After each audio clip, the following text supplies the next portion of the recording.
Presentaremos nuestro proyecto denominado Nuevo Horizonte SRL. El catering industrial consiste en la preparación y distribución de alimentos en grandes cantidades para empresas, instituciones, eventos. Este proyecto tiene como finalidad aplicar los conocimientos contables en una empresa ficticia llamada Nuevo Horizonte SRL.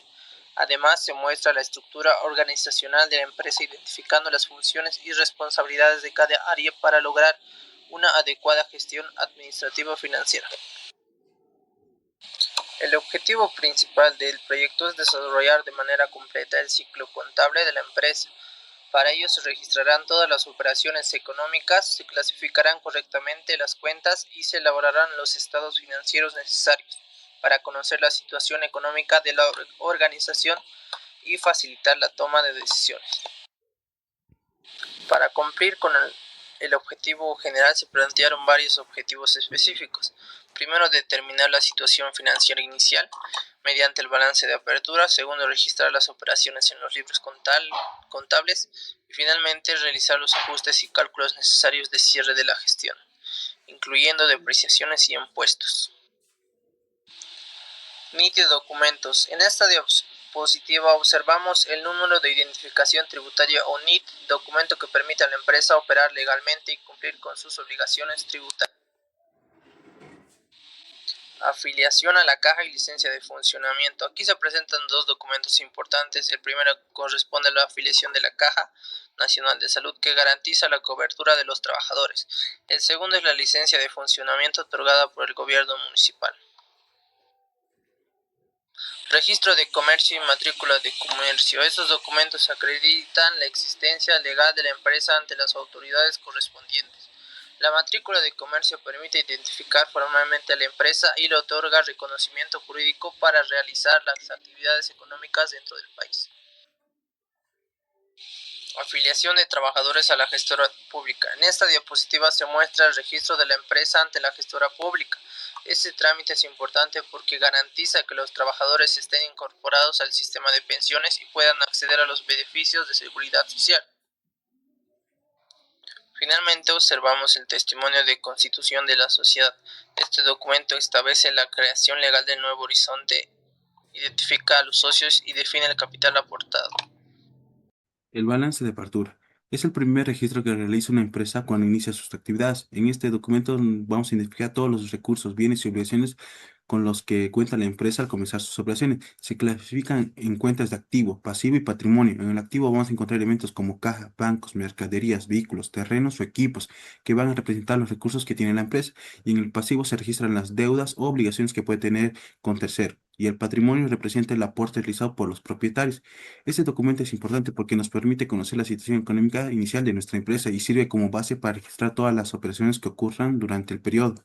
Como siguiente tenemos los asientos diarios. Los asientos diarios son los registros donde se anotan todas las operaciones económicas. Se realiza la empresa siguiendo un orden según la fecha en que ocurre cada movimiento. Para elaborar un asiento, primero tenemos que iniciar la operación, identificar la cuenta que participa y se determina qué cuenta corresponde al debe y cuándo al haber.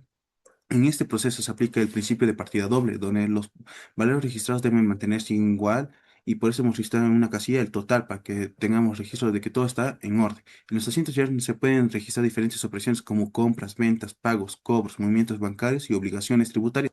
También se debe analizar si una operación tiene factura o no, porque esto influye en el tratamiento del IVA y otros impuestos. Ahora, como siguiente tenemos el libro mayor. El libro mayor se realiza después de registrar las operaciones en los asientos diarios y tiene como función organizar la información por cada cuenta que hemos utilizado. A diferencia de los asientos diarios, donde las operaciones aparecen según la fecha, en el libro mayor agrupa todos los movimientos de una misma cuenta. Como por ejemplo, si permiten ver todas las cuentas e ingresos que hubo en la cuenta de caja y los movimientos que hubo en banco. Esta herramienta permite conocer el saldo final de la cuenta, verificar los movimientos y obtener información necesaria para elaborar otros documentos contables. Y como Continuamos con el balance de comprobación de sumas y saldos. Su función principal es verificar la igualdad matemática del sistema de partida doble, recopila todas las cuentas del libro mayor y suma sus cargos, debe y sus abonos, haber. Al final, la suma de la columna del debe tiene que ser exactamente igual a la del haber, y los saldos deudores deben igualar a los acreedores. Si cuadra, garantiza que el proceso contable se ha realizado con precisión. Las depreciaciones. Los activos fijos, como los vehículos, las computadoras, pierden valor a lo largo del tiempo debido al uso, el desgaste físico y la obsolescencia tecnológica. La depreciación es el mecanismo contable que distribuye ese costo de manera equitativa durante los años de vida útil del bien. Por ejemplo, el 20% anual en vehículos y el 10% anual para muebles y en series. El estado de resultados es el termómetro de rentabilidad de nuestra empresa. Mientras que el balance general le dice qué tiene la empresa en una fecha fija, el estado de resultados te dice cómo le fue en un periodo de tiempo determinado. Su estructura básica sigue un orden lógico. A las ventas netas se les resta el costo de ventas para obtener la utilidad bruta. A esto se les restan los gastos operativos. El resultado final dictará la sentencia económica del negocio, si generó una utilidad o ganancia para los socios o una pérdida, que es una alerta de que se está gastando más de lo que se ingresa. Continuando con los asientos de cierre, podemos observar que aquí este registro contable nos detalla formulario por formulario lo que la empresa debe pagar en cada caso. Entonces, este registro se realiza al término de un ciclo que dura un mes, en el que la empresa ha registrado detalladamente su actividad económica. En ese sentido, se calcula específicamente los montos que podemos observar en la imagen para poder realizar el pago o liquidar cada uno de los formularios. Entonces, en la siguiente diapositiva podemos observar específicamente el primero, que sería el formulario 200. Aquí se declara el impuesto al valor agregado, como decíamos, el IVA del débito fiscal, que nos permite registrar el total de las ventas que la empresa ha logrado a lo largo de un mes, como también se debe registrar el total de las compras que igualmente la empresa ha registrado a lo largo de ese periodo. Entonces, si hacemos la diferencia entre ambos, podemos conocer exactamente si el contribuyente, en este caso nuestra empresa, ha tenido un saldo o no, y en este caso el saldo viene siendo específicamente de 5.733. Entonces, pasando a la siguiente diapositiva, podemos observar el formulario 400, que viene o corresponde al impuesto a las transacciones, pero sería el IT por pagar, que corresponde a las ventas que se han realizado o que la empresa ha realizado, y esto viene siendo un 3%. Entonces, de igual manera se declara el total de los ingresos, y en ese sentido también podemos observar que tanto en los libros mayores como en el formulario coinciden la suma de 1.629 exactamente.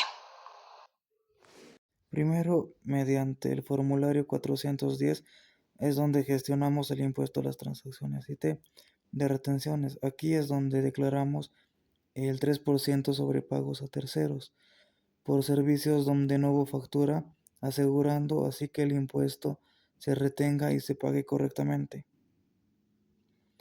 Luego, en el formulario 570 se utiliza para las retenciones del impuesto a las utilidades de las empresas, y este se aplica cuando realizamos pagos por servicios o compras a personas que no cuentan con un NIT, y la tasa de retención es del 12.5% sobre el 50% del monto total, lo que nos da una cuota efectiva del 6.25%. Y esto es fundamental identificar para que correctamente con pagos que están sujetos a este impuesto, para evitar cualquier observación o multa. Y finalmente es el formulario 604, que corresponde al régimen complementario al IVA de retenciones, y este se aplica a servicios de carácter eventual con una retención del 13% cuando el proveedor no emite factura. Y en conclusiones, el análisis de estos registros contables, estados financieros y la liquidación tributaria nos refleja una gestión efectiva y alineada según la normativa y con el Servicio de Impuestos Nacionales, y también mediante el uso de estos formularios, junto con el control preciso del crédito y débito fiscal IVA, es que logramos optimizar una carga operativa correctamente del negocio.